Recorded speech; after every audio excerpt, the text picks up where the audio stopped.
All right, welcome to CDT day 36. A few things to cover in the video. I hiked a little bit longer than I thought I was going to today, so that's the reason for the creepy tent video. I ended up hiking 12 miles from Chama to the pass and got on the CDT, and then I hiked another 12 miles on the CDT itself. I wasn't expecting to do that. I think I need to average like 17 miles for 4 days, and that leaves me just a few miles on the morning of the 5th day to get to Pagosa Springs. But I felt good, so I kept on hiking. I actually got to the pass in about I think it was like 4 hours 15 minutes or 4.5 hours, so I made pretty good time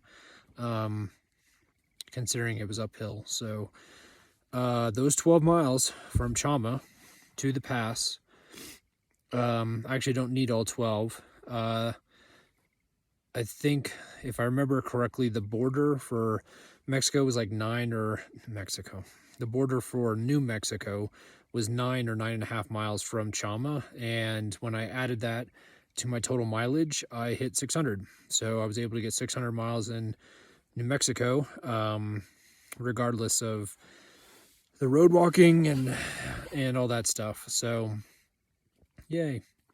I'm in Colorado. I'm in Colorado. We've already hit 12,100 feet. It didn't start chill. So I think Chama is 7,800 feet elevation, if I remember correctly. And we got up to above 14 or 12,100 feet today. So net, not the gross up and down, but the net overall, I got 4,300 feet of elevation gain today. I think like 2,000 or something of that is from Chama to the pass, and then the rest of it was on the trail to the ridge that we hiked today. So in total, I think it was 24 miles, 4,300 net, 4,300 feet of net elevation gain, and some wonderful views. Man, it is so green up here compared to New Mexico. It was a wonderful day. It was great to be back in Colorado.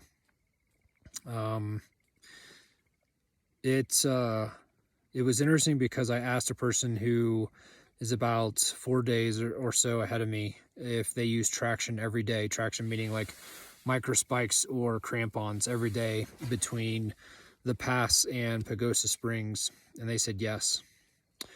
Again, they're only like 4 or 5 days ahead of me. I didn't have to use traction today, and that wasn't me trying to prove something. That wasn't me thinking like, I know what I'm doing, I don't need it. We had about a dozen pockets of snow, and half of them, maybe a little bit less than half of them, we could step over in 2 steps. The other pockets of snow, we did have to cross like 1 or 2 snow fields, but it wasn't long. The snow was soft, so we could kick in steps, and it was on gentle slopes. So this snow down in the San Juans is melting quickly. The ridge at 12,100 feet, it was almost entirely snow-free, and the ascent up to it was almost entirely snow-free. The ridge itself had 1 snowfield that I saw. The ascent had 1 snowfield. Both of them happened to be on the trail proper. I don't know what the next 3-ish days is going to bring. For all I know, 3 miles ahead of me, because we're going to be up at 12,000 feet again pretty quickly tomorrow. I could be pulling out the micro spikes and the tall gators and the ice axe and having to, navigate on loads of ice and snow. Or maybe tomorrow it's melting just as quickly, and I don't get the gear out. I'm just carrying it. So I guess we'll see what happens. I just found it very, very interesting that not only the ridge that we're hiking on, like today, the 12,100 foot ridge, but when I looked over the way to the west, there were higher peaks. They weren't 14ers. I think they were 13ers. And their ridges were free of snow. I mean, there's snow in their gullies. I mean, you can see some patches of snow in between the trees, but you would expect it to be a little bit more covered since it's just the beginning of June, and melting out, but the ridges look clean. There's water everywhere. It's full. Oh man, I'm so happy. I carried 2 liters out of Chama because I knew I was going to drink one hiking up the road to the pass because it was 12 miles and that was going to take me a while. And then I didn't, excuse me, I didn't carry any water for lunch. I just plucked it from a stream as soon as I needed it. And I didn't carry any water for dinner. I happened to be in between some streams and stuff, so I just grabbed a stove, like not a stove, my cooking pot. I just grabbed a pot full of snow and melted it over the stove, and then I filtered it and then put it back in the pot and bring it to a boil to sterilize the pot and the water. Then I made dinner with that water. So it's great not carrying 4 to 5 liters of water. The most I carried today was 2 liters. And that was just because of the road walk. So tomorrow I'll probably carry 1.5 liters in my Camelback. I'll carry a liter in an Nalgene bottle to drink some electrolytes in the morning, and then I won't carry anything else. I'll just pick it up whenever I need it. This is great. I mean, oh man, after lugging all that water, portering all that water into Mexico, colorful Colorado, it has some water, and it's wonderful. It does have its elevation, has its snow fields, but that means water. I think the last thing I'll mention tonight is I took 2 rest days in Chama. The previous videos I think indicated that. When I was walking into Chama, that road walk for me was about 24 to 5 miles, I think. It was 100% asphalt. And the last, I think it was 7 or 6 miles, I can't remember if I mentioned this in a video previously, but my shin started talking on my left leg. And I may have mentioned this in a previous video where I say I'm amazed that Heavy D and Mouse and Marty and myself got through that 8-day road walk, almost 200 miles, without shin splints or some kind of overuse injury.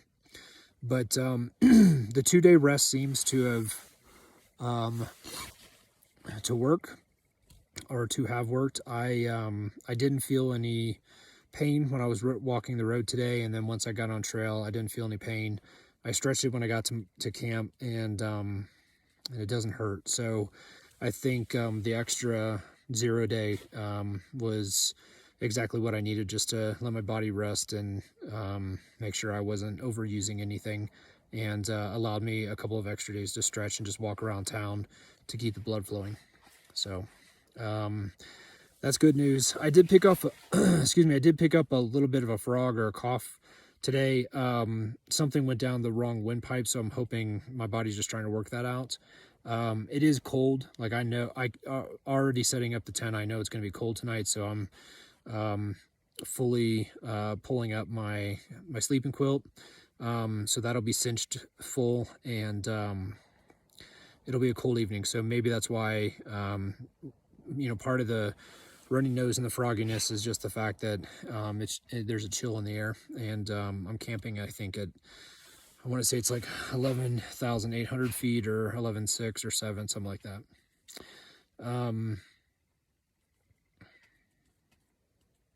I think that's it trail wise. So I think that